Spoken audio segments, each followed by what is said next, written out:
Je vous présente notre maison pour notre année de road trip.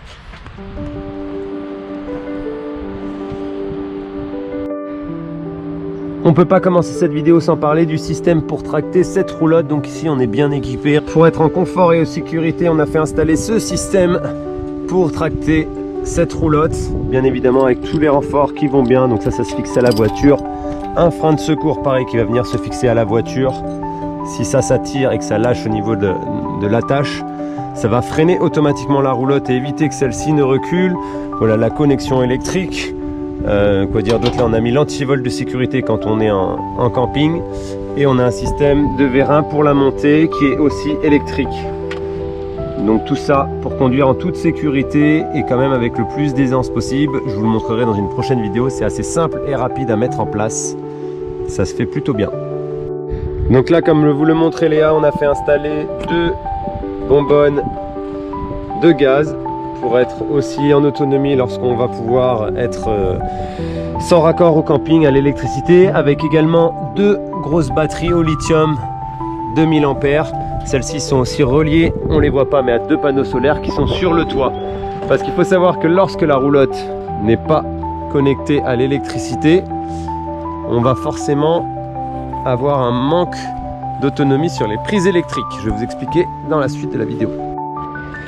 Là on a le gros système qui va se raccorder, tout simplement le crochet d'attelage bien lourd et bien solide pour se raccorder à la voiture, avec les barres de renfort.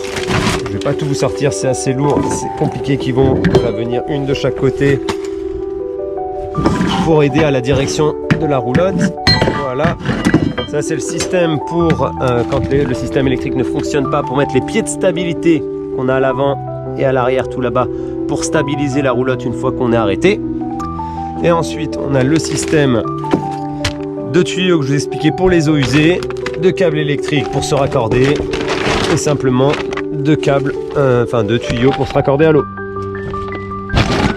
Alors ici vous avez les prises pour la raccorder à la télévision, au satellite, etc. Mais nous on n'a pas ce système là. Quand on est en camping, on se branche directement à l'eau ici. Voilà, tu lèves le petit loquet, voilà. Avec un réducteur de pression qu'on a sur le tuyau, parce que les eaux des campings sont très puissantes. Et ici c'est le système pour les eaux noires, pour bien nettoyer les canalisations des eaux noires et pas que ça reste bloqué. On a également le raccord à la prise électrique juste à côté, pour être en bonne autonomie avec une bonne puissance. Et dessous, c'est le système qu'on n'aime pas forcément mais qui est toujours agréable. On a un système d'eau grise, d'eau noire. Et en fait, on raccorde tout simplement ce gros tuyau qu'on dévisse à on a un gros câble amovible qui vient se raccorder sur des fosses septiques. Les campings sont tous équipés, la majorité en fosses septiques. Du coup, on est en tout à l'égout, eau, électricité, tout à l'égout. Donc on est vraiment comme une maison en pleine autonomie. Je ne vais pas vous le démonter, ici c'est le système de chauffe-eau, donc qui marche ou à l'électricité ou au gaz grâce aux 2 bonbonnes qu'on a à l'avant de la roulotte. Papa il a fait installer une caméra du recul parce que faire tracter 17 mètres de long c'est un peu compliqué. Exactement.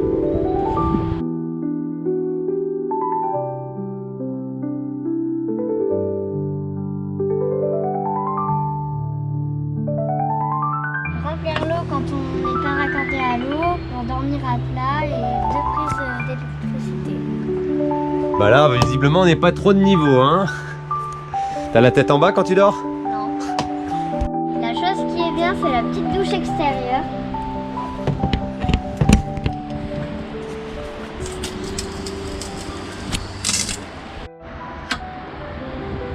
Une petite plancha à l'extérieur. Nous, on a utilisé le stockage pour mettre le matos de sport, les jeux des enfants, la petite douche extérieure. On a aussi un autre frigo mais qu'on n'utilise pas, donc est vraiment condamné pour nous.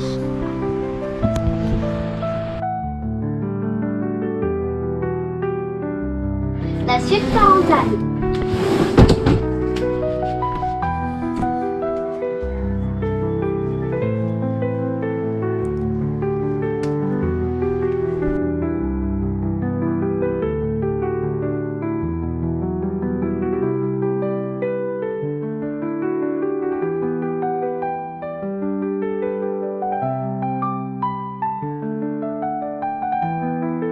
Là, nous avons le canapé.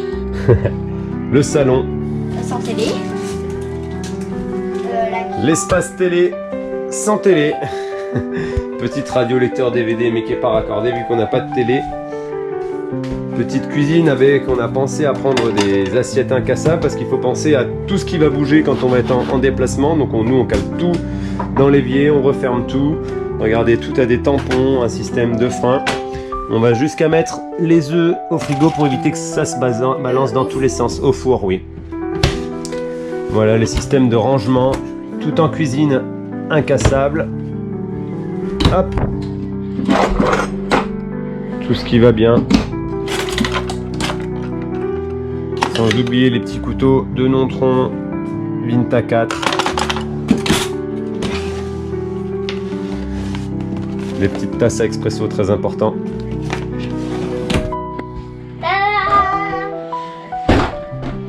Frigo, congélateur.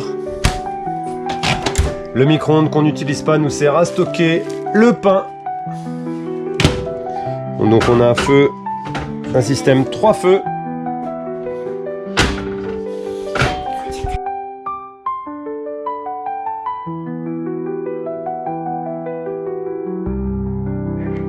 Un canapé convertible, un autre petit espace pour manger avec la table également convertible, des systèmes de rangement dessous. On a tout ce qu'il faut. Voilà, c'est le Dr Pepper avec les petites chaussures et les prototypes qui sont au fond. Je vous les montre pas, c'est secret. Les produits d'entretien et tout ce qui sert à la vie quotidienne. Sans oublier les toilettes.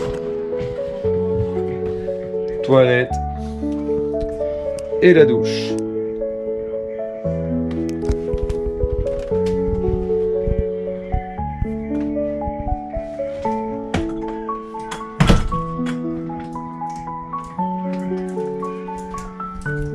Tout est bien pensé, réfléchi. On a même un système de ventilation pour l'humidité.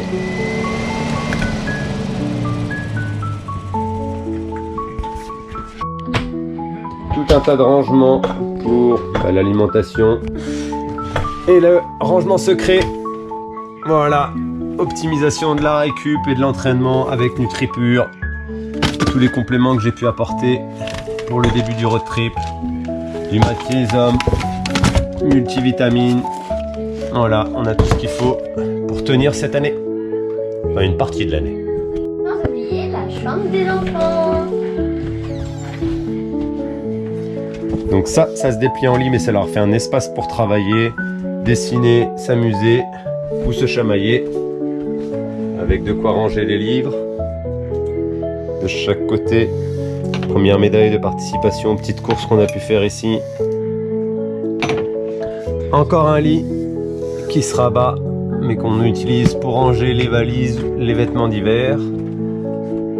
Plein d'espaces de rangement pour ranger encore une fois leurs cahiers, leurs vêtements dans les tiroirs, les chaussures dessous. Et sans oublier notre belle Gaïa qui nous accompagne sur ce road trip. Avec les petites couettes qu'on a fait faire sur mesure avant de partir. Il est bien ton lit? Oui.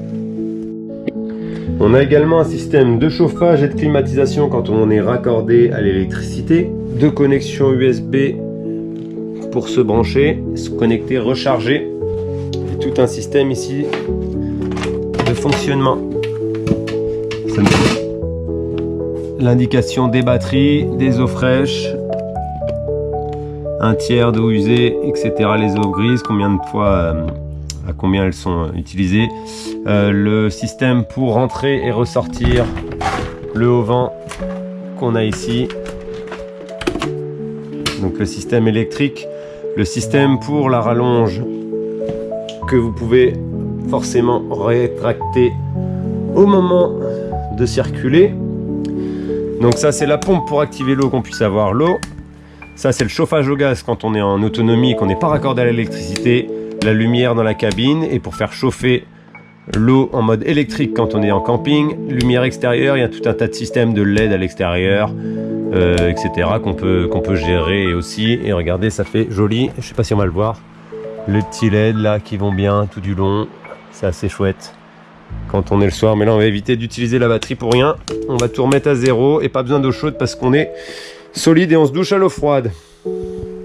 Regardez, le petit plus, c'est la machine à café qui va bien. Alors je vous l'ai dit, elle n'est pas raccordée à l'électricité, la roulotte. Déjà on est sur du 110-120 volts maximum ici au Canada. Donc ramener un système français n'était pas fonctionnel ni opérationnel. Du coup on a acheté un générateur pour pouvoir se faire du pain grillé, du bon café, même en 100% autonomie, parce que les prises électriques ne fonctionnent pas. Il n'y a que les câbles USB qui fonctionnent, donc c'est à faible intensité. Il n'y a pas de quoi alimenter les 1000 watts que demande la chauffe d'un grille-pain ou d'une cafetière. Donc encore une fois, j'espère que vous avez bien aimé cette vidéo. N'hésitez pas à commenter, liker, partager, proposer des suggestions de vidéos futures. Je vous invite à nous suivre dans cette belle aventure. Je vous donne rendez-vous à très bientôt pour une prochaine vidéo. Bon run à tous ceux qui vont courir. Ciao, soupape!